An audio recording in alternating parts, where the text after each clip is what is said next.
no surprises, I guess, where we're filming today. All roads, of course, lead to Fira de Barcelona Gran Via for the 21st iteration of the mammoth ISE show. With a bold tagline of Connection Restored, organisers are this year promising the most dynamic and engaging show yet. We've been reliably informed that exhibitor numbers are up by 200 to a whopping 1,605.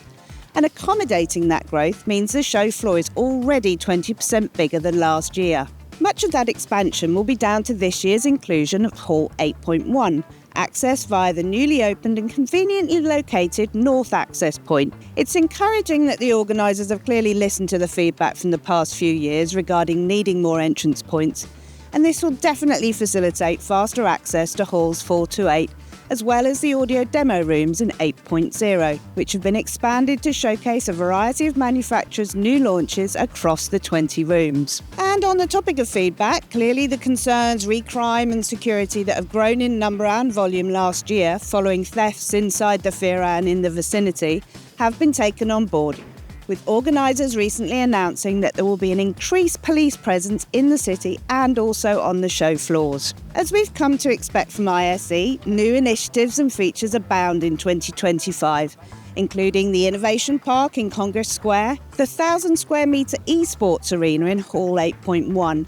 an expanded and more easily accessible content programme with 7 dedicated tech zones and tech tours. And of course, in the city itself, there's always plenty to see, including Caiola's incredible mapping of the Casa Batlló, which drew large crowds over the weekend. In terms of layout, another positive shift is that you'll see that the lighting hall, which was previously positioned in Hall 1, has now moved up to the north side into Hall 6.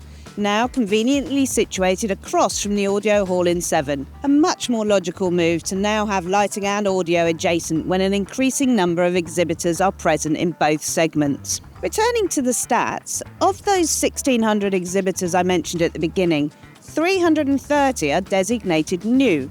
So the show continues on its upward trajectory, and with pre-registrations up from 20% year on year, it seems highly likely that the 73,891 attendee figure from 2024 will be surpassed. In addition, organisers are at pains to point out that ISE is becoming more international, citing growth from visitors coming from Asia as well as South and North America. Whether or not the show's timing with Chinese New Year taking place will have an impact on Asian visitors remains to be seen. Anyway, it's certainly all building up to be a busy old week, and with our inboxes overflowing with product launch announcements, make sure to keep your eyes on our socials for all the latest updates and video reports.